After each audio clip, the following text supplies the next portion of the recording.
The following is a special presentation of Tony Kurre Radio.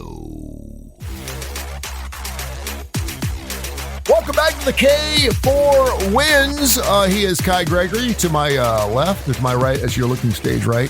He, of course, has been in the handicapping business now for nearly 40 years, and we just had a huge Super Bowl weekend. I'm Tony Kurre, worked at ESPN, did sports radio for 20 years, classic rock as well. And, of course, our other two partners are now joining us on Fridays because it is a little bit of a downtime after the football season. Keefer, Executive Director, Chief Editor of the Las Vegas Sun, and our good friend Kip Keefer, who, of course, Executive Director of the Birmingham Racecourse Casino. They'll join us again 10 o'clock Central Time right here. We'll also be back on the Digital Coastal Sports Network, hopefully soon, working through some things there as well. Your initial thoughts of Super Bowl outside, it sucked. Outside Super Bowl 60, because it did. Yeah, it did. It was interesting, and I'll tell you what, it's so much easier to do this show sitting at home versus walking around Universal. And I told you the old man. I don't know, did I tell you the old man story where I fell and hit my hip? I've got a bruise on my hip from last week that goes from my hip down to my knee. I mean, it is gross from falling on it. I feel like if I was your age or about to be 60, I think I would have broken it. But talk about a klutz, man. But walking 15 miles a day around Universal did not help. And I'm glad to be back and go through that. But I'll tell you what, it was interesting to sit outside at Universal and watch that on the two big screens outside the City Grill and Brew with 2, 3, 4, 5,000 people, however many were around there at times. It was kind of crazy and to see the people. But I think Drake May decided to stay home at the Super Bowl. Don't get me wrong. I think Seattle's defense was very good. I was just very disappointed in the lack of effort in the first half, I think, by both teams. It was very bad. But, I mean, the public made a ton of money on the NFL this year, and they did it again in the Super Bowl. I think from what I've seen from some local guys around here, 90% of the money that came in was on Seattle. Line never moved. 90% of the money on the under line never moved.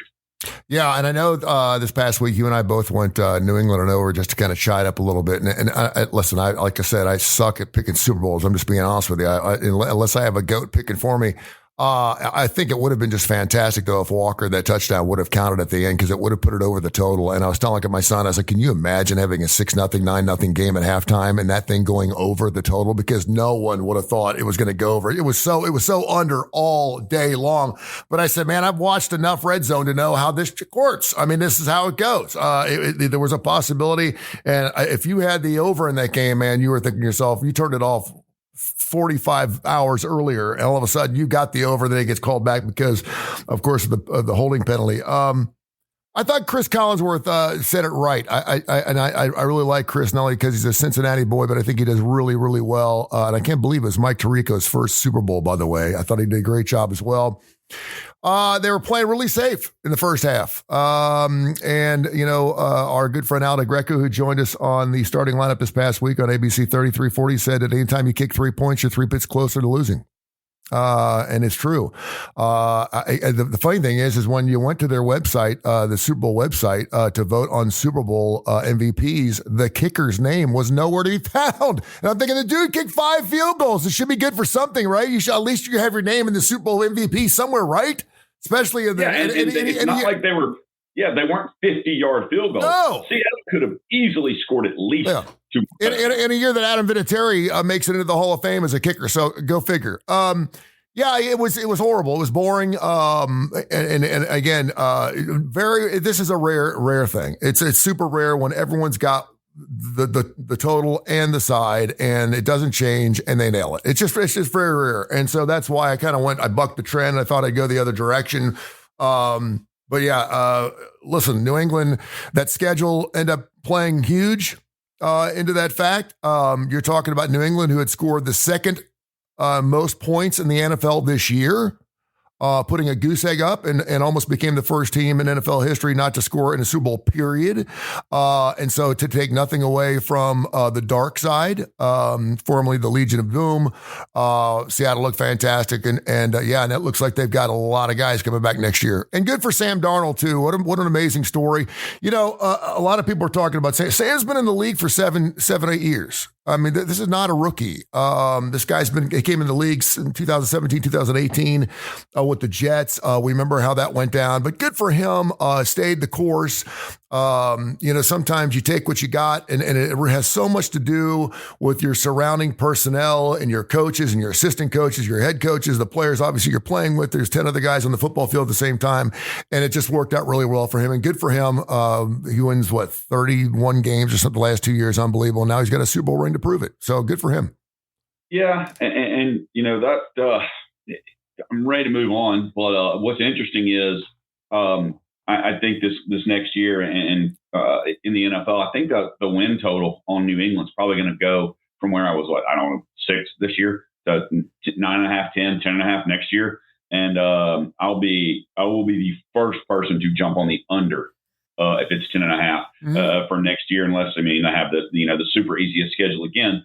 But it's hard to say that at the same time. Just knowing, I just believe in Vrabel. I really do. Which it's just one of those things. We'll just have to see what happens. And I'm glad that the season's over. As far as getting to move on to a new one, it's going to be interesting to see what happens in the NFL in the off season. Who the movers and shakers are. And where everybody ends up here in the next few months before we get ready to start doing this all over again, when they start reporting to camp and everything in 4 or 5 months. Yep. Yeah, Major League Baseball right around the corner. It's going to be a fantastic year. McDonald, the second youngest Super Bowl coach, kind of like him too. He's a young guy. I know that's what everyone's going after. That young type of guy. And I think he's just a great fit for Seattle. And it's funny too because I'm thinking about other quarterbacks who have won Super Bowls, and of course the one that I used to work with. It's just amazing. It doesn't happen very often. But Trent Dilfer, another guy that just won a quarterback. I'm thinking Russell Wilson's got the same number of Super Bowls as Sam Darnold. That just doesn't feel right. It doesn't. But Sam Darnold. Let me ask you this. Is Sam Darnold going to be a Hall of Famer, yes or no? No. Why? No. Why?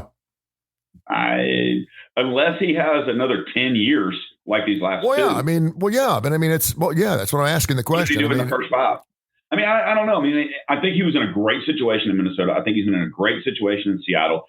Do I think he'd had anywhere near the year without Kenneth Walker III in the backfield? No. Without that defense, he did not win Seattle a lot of games. He managed, and the thing that he did that was different is he did not lose them a lot of games. I do think he lost one a game, but he didn't lose a lot. Yeah, and I said that going in. They had the second number of turnovers with 28 turnovers right behind the Minnesota Vikings this year, and Sam Darnold was responsible for 20 of those, but in the postseason, 0.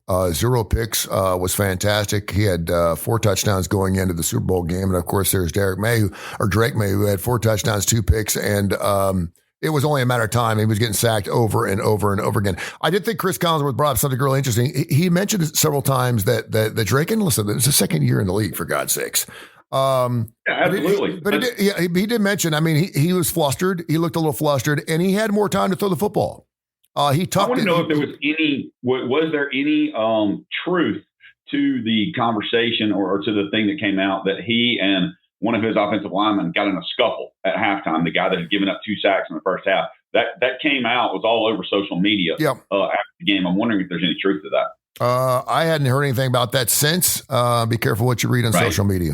Absolutely. I can't stand social media. The only thing that you can count on scuffles at halftime are nothing, dude. We got guys beating the living hell out of each other at halftime, and that's not considered a scuffle. We have to remember. These guys are playing in the biggest game of their life, and if I'm expecting you to protect me on my blind side or on my weak side, get your ass up and start knocking it out. We're trading somebody out. That's the way it should. But hey, so even though I overruled the other two and I went with our picks on New England and the over in that game, we still went 5-3 Sunday. We put some props out there. We didn't put a lot of props. We sent some of our subscribers some picks. We said, hey, here are these props, because people are asking. People want tons of action. 300 props, we're not going to put picks out on for 300. We put 7 or 8, out there, and then we sent another 10. We like these. We went 5-3 on Sunday. So if you were a subscriber of ours, you still ended up up 1.7 units on Super Bowl Sunday, and that included 2 basketball games, one of which we hit very easily. But I say that to kind of get into where we are. We're sitting here today. It's February the 10th. We were 1-1 yesterday after the horrendous loss by Arizona, where clearly the officials wanted Kansas to win that game, whether Peterson played or not. Kansas made 7 more free throws than Arizona attempted in the game in a 4-point win. I say that to tell you guys, everybody watching, just bet home underdogs in basketball. Just bet home underdogs because the officiating was huge in that game. I don't want to take a lot away from Kansas, but there were at least 10 instances that I saw, and I didn't watch the whole game, where Arizona got absolutely hammered in the paint and no call. And then 15 seconds later, you go down to the other end and there's a little touch, and Kansas is shooting 2 free throws. So you've got to look at that also when you're playing. There are some great home matchups with dogs. Unfortunately, we can't handicap that. I mean, it's some night that happens, some nights that just happens, and sometimes it does. So, I mean, Right, and that's why we went 1-1 yesterday. But we were 24-7 last week. So if you're a $100 better on games and you're one of our subscribers, you made $1,630 last week, $1,630, $100 better. Last month, $121.88. So last month was not as great as last week, but you still are up over $1,200 as a $100 better. And year to date, we're $150.94. So you're up right around $5,000 if you're a $100 better with K4. And since we started this back in July of 24, we're 17-52 and 10-26. $100 better would be up over $55,000 with us. Pretty good. Yeah. Through the string. But what you have to do, and we talked about this the other day, is you have to bet the bets. If we give you 7 plays, don't come back to me and say, "Oh man, y'all went 5-2 yesterday, but I lost money because I put my plays." Yeah. If you're getting a service, don't play your own plays. Exactly. I mean, now if you're getting a service just from a supplementary standpoint, just to see what we're up to see what we're doing. I know a lot of people do that as well, but you're an idiot. I mean, if you're paying $99 a month or whatever for a service, play your plays. If you're making an investment, it's like playing the stock market. It's like going with Fidelity and deciding to go off and do night trading. Why? But if you go to K4Wins.com, you'll see we have daily subscriptions, we have weekly subscriptions, we have monthly, we have yearly, and everybody is up. And you know what? All you got to do is email me. If you get a daily subscription and we lose, email me. I'll give you the next day free. That's no big deal. We'll take care of you. If we have a losing week, we'll take care of you. Losing month, which we have not, knock on wood, had a losing month since we opened 2 years ago. I mean, that is phenomenal. That's pretty amazing. I think we've had 1 losing week, Tony. Now, do we have losing days? Sure. Everybody does. And anybody that comes out and says we're 75%, long-term, blah, blah, blah, they're lying. I mean, we are sitting right now since just this year on the website because we changed websites. We had an update, get it a little bit better, and we're sitting at 65%, for the year to date. That's phenomenal. We're still above 64% in the last 2 years. That's phenomenal. If we keep that up, that's great. But that's also because there's multiple ones of us. And if Tony has North Carolina tonight and I have Miami, we talk about that. We don't play them. It's just that simple. We're trying to do what's best, not only for our own bankrolls, but for our subscribers' bankrolls and followers as well. And you can look us up. I mean, we need you to go to our Facebook page, K4Wins, and look us up and like the Facebook page. Yeah, like the same page. thing with X, and the Instagram will be up by the end of this week as well. All right, great. K4Wins.com, K4Wins.com. Just to kind of prove your point too, Case Keefer, he picked every single game in the National Football League this year. I don't know what that number was, but he was like, I don't know, like 473 and 437 or something like that. He was not that much over 500. And here's a guy who picks every single game and does it for a living and has his own computer program, and he's brilliant. I would take his plays all day long over anyone else's, and he does fantastic work. So that's great stuff. Before we move into some college hoops, and I want to get to this Bediako story with you because there's not a lot to gamble on outside, of course, college hoops. And we got some NHL action and some NBA stuff too. The 9-game schedule, which I do not like. It was a situation where the Big Ten wanted the SEC to play a 9-game schedule. I'm not sure why, but because of that now, Alabama has to cancel what? It boggles the mind. And I'm ridiculous. I understand, but Alabama and Ohio State are supposed to start home and home in 27. And the rumors are coming out that Alabama's trying to buy out of that. I would love to hear Legend's thoughts on this, just because, but because my reaction is, and I don't care who it is. I don't care if this was Tennessee, which is my team buying out. I don't care if it's Ohio State buying out. I just think it's horrible for college football. We need to have those games. And the committee is not going to punish someone that's a top 12 team that goes and plays that game, in my opinion. They bit Texas this year. Did they? Was that really Texas? I believe Texas should have been in, but it was a loss, and it was on the road, and was down by 7 points. I still think Texas was a top 12 team. I don't know, but I'm more on the Notre Dame than Notre Dame. Yeah, no, I think Notre Dame should have been over Texas all day long. But what I'm saying is Texas is right there on the cusp, and there was a loss there, and it was a third loss. And if you want to make that argument, and I don't think now that may have had nothing to do with the fact that Texas didn't make it in. Maybe that loss on the road by 7 points is actually a positive thing for some voters. I don't know. But it screams we're scared. Canceling that screams we're scared. We don't want a top 20 matchup because we don't know we can win. And so here's my deal. I don't think Saban would have ever canceled it. He liked the competition. Yes, he wanted to win. And this is a Kalen DeBoer thing, by the way. This is a Kalen DeBoer thing. This is Kalen's idea. He's the one that wants to get the thing canceled. I mean, to me, it just screams we're scared. We're scared of a loss because that might put too many. And for DeBoer, it might get him fired. And if I'm an Alabama fan, I look at it more of that's how I'm looking at it. Our coach is scared of competition. He thinks he can beat the lower ranked SEC teams, get some home wins here, and make it in the playoffs and save his job and get lucky maybe in the playoffs. Something happens. But to me, it screams, and I would say the exact same thing if this was Josh Heupel in Tennessee. It screams, we're scared. Let's go schedule an FCS opponent and hope we make the playoffs. And as a season ticket holder and as just a college football fan in general, I'd much rather see Alabama play Ohio State than A&M or Oklahoma or even Texas.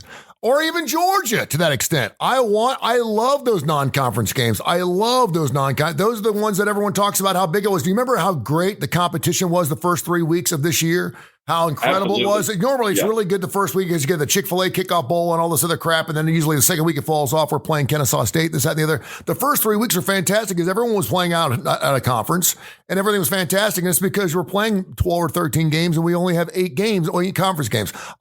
One of the reasons the Big Ten's so damn boring is because from top to bottom, they got to play each other 9 times.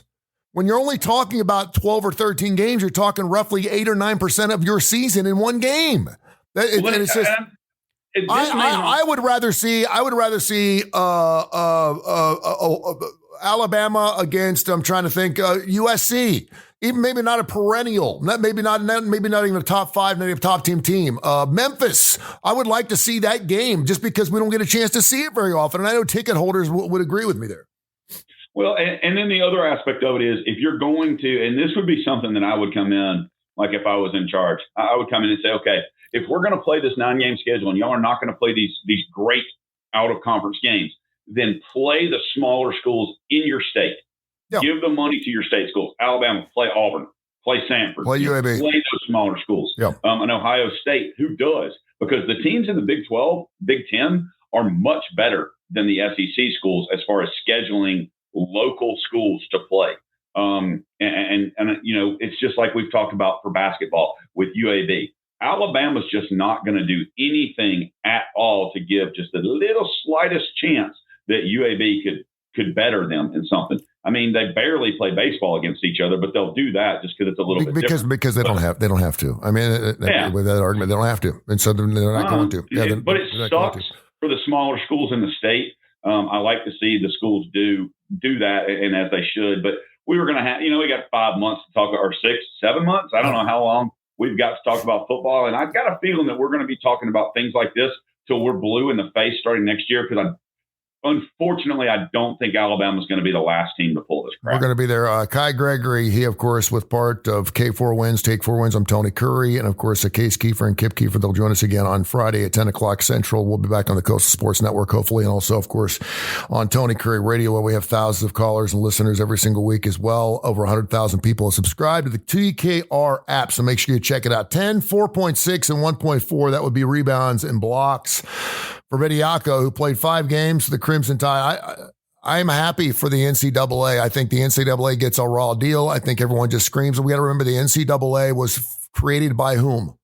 By the schools themselves. And now the school's like, the NCAA sucks. Hey, this is your baby. You created this monster, okay? You're the one that put this whole thing together, and now you don't want to be, and because they had the power to shut the doors on you and give you 3 years of violations and blah, blah, blah, blah, blah. We hate the NCAA. We used to always say, if it's the IRS, 60 minutes, or the NCAA come and knock on your door, don't answer it. And here we are, Bediako, who's played 5 games into it. It appears that they won't have to vacate the 3 wins. They were 3-2 with him in the lineup. Obviously made a difference. Double-digit scoring. We were talking about from a chemistry standpoint, when you're taking 20% of a guy out and putting 20% of another guy in, does it change your team? Absolutely. But your initial thoughts on the judge coming out and saying, listen, I thought it was great. He said that because he was saying he was fearing irreparable financial damage to himself because he wasn't getting an opportunity to come back to college and obviously make more than he would in a G League.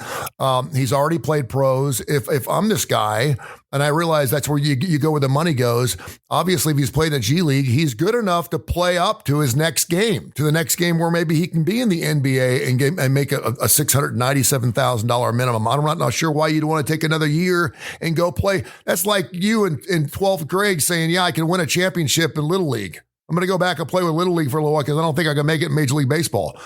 Time's wasted, man. I mean, we know how important every single year is with an NBA player's body, unless you're LeBron James. But just talk about that a little bit. And it looks like he's going back to the G League if they'll have him. Well, I mean, congratulations. He'll go back to the G League, get his 6 minutes and, 2 points. But, here's the deal. I lost a lot of respect for Nate Oates. I had been gaining respect for him as a coach. I think he's done a great job at Alabama.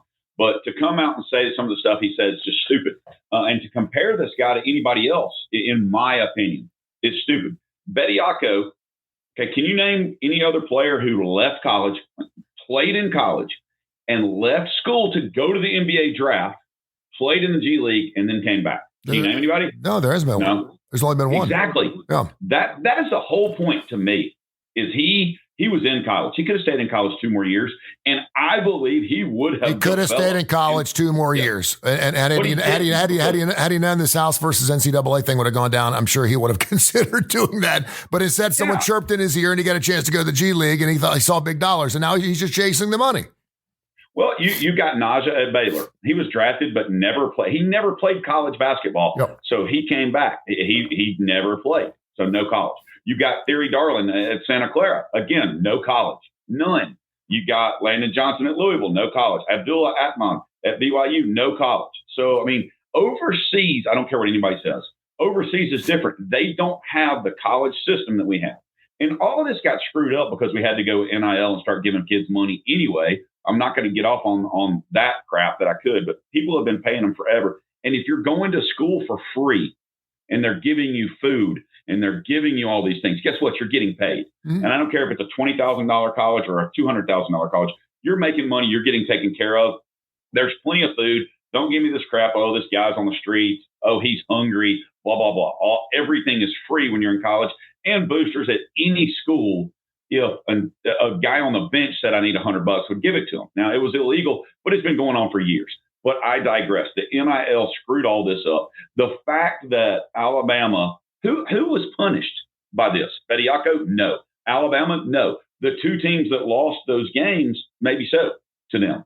where they went 3-2. It seems like the competition Alabama played might be the only people that were punished through this, since they don't have to vacate the wins. At the same time, if a judge said okay, you can't make them vacate that. Yeah, well, and as of right now, they will not. But it does not alleviate the opportunity for committee members to say, listen, we're not going to allow those 3 wins that Alabama got with Bediako because, quite frankly, he was ineligible. He's been playing. So they just dropped them in the NCAA tournament. And remember, and you're like, wait, he wasn't ineligible. The judge said no. The NCAA said he could not play. The judge is the one who said he could play. So so according to the NCAA, he was still ineligible. He plays his 3 games. I don't think they're going to take away because I think vacated wins are stupid. You're playing. You mean the judge that graduated from Alabama and is an Alabama official? Is that the one you're talking about? Exactly. So with that being said, listen, this team's right now about a 5 or 6 seed. What are they, 14-8, 14-9, 15-8, something like that? They're not having the type of season that, of course, everyone thought that Alabama was certainly capable of having. And now we're going to find out what kind of coach Nate Oates is, because now he's going to have to change that piece. He pissed some people off inside his locker room. I got news for you. They brought him in. Don't say they did. Well, whatever makes a team better. Bullshit. These guys, when you only get 5 guys on the floor and you're bringing a guy who's playing 20 minutes a night, that takes a lot of playing time from everyone else. And you better believe it. I know he was a teammate and he's a locker room guy, and that's great. And I think that's why Nate Oates was so behind him. Nate Oates is he's almost a buffoon to the standpoint that, obviously he'll do whatever it takes to win games for his team. And I do applaud and respect his efforts in that respect. But he kind of wears me out from the day that he was slamming on Coach K the first year he came into Alabama. I'm kind of like, dude, don't be messing with Coach K, man. We don't talk about Coach K. We don't go there, brother. You haven't won a national title yet. When you win national titles, you can talk all you want, but don't be messing with Coach K. You just don't do that. All right. Go through the real quick, and we want people to go to the website, K4Wins.com, K4Wins.com. I know that you can look up K4 and there's sports, there's winners on our X thing, there's wins, just go K4, look for K4. You're going to find the K4 brothers, because I think we're the only K4 out there. So go to K4Wins.com, K4Wins.com. Briefly, because I want people to go to the website and get their plays. We have free plays every single day, and then you can subscribe. And obviously, you can go one day if you're trying to get yourself out of a hole. I wouldn't suggest you call one day. I'd prefer us to get a week under your belt. I think we're good, because I don't think we've gone more than a week without having a loser record. But talk about some of the prices real quick, and then we're going to let it fly. And the guys will be back on Friday as we get back, and we'll get their thoughts on the Super Bowl. And we have some more things going on there with March Madness around the corner. Just about 8 or 9 more conference games left, so we'll get into it. Yeah, and it's amazing. We didn't get talking into it a lot last week, but even looking at college basketball, just how the SEC has shifted. The top 25 rankings are going to change a little bit this week with Arizona taking that loss. But I really do love Michigan on the road this week against Northwestern. But it's funny because Texas A&M was number 1 in the SEC last time we talked. Now they've lost 2 in a row. They've dropped to 4th. Florida has moved up. Florida started slow. Everybody's like, what's wrong with Florida? What's wrong with Florida? What's wrong? Well, their 2 guards graduated. Walter Clayton's, playing in the NBA now with Memphis. I think he just got traded to. But Florida's guards have picked up, and Condon, good grief, is just dominating. Or Howell also. They're playing great. Kentucky is coming on. Kentucky's 2nd in the SEC now. Arkansas is number 3. It's just crazy to think that right now at the SEC tournament happened, the double buys would be Florida, Kentucky, Arkansas, and Texas A&M. I don't think anybody saw Arkansas and Texas A&M there with it. But, our pricing for that, and I get that to say, it's less than $8 for a one-day subscription. Our weekly subscription is $49.99. The monthly subscription is $145. So you're getting a better deal at a month, but the year is $750. And that's different because you got people out there charging $500 for a weekend, and it's ridiculous. But you can always get our free plays and keep up with that. We're hitting those at 64% right now this year. And, it's a lot of fun to win. But, one of the things I've always noticed is when you lose, it's always a lot better and easier if you lose to blame it on somebody else. Yeah, it is. And then you can also be happier with somebody else when you win. And one of the things that we do is, bet it and don't sweat it. Just move on and look and let us spend the 4 hours a day looking at games so that you don't have to. And sometimes that 4 hours only produces 2, 3, 4 games. Well, that's life. That's good. Would you rather go 3-1, or would you rather have 6 plays and go 3-3?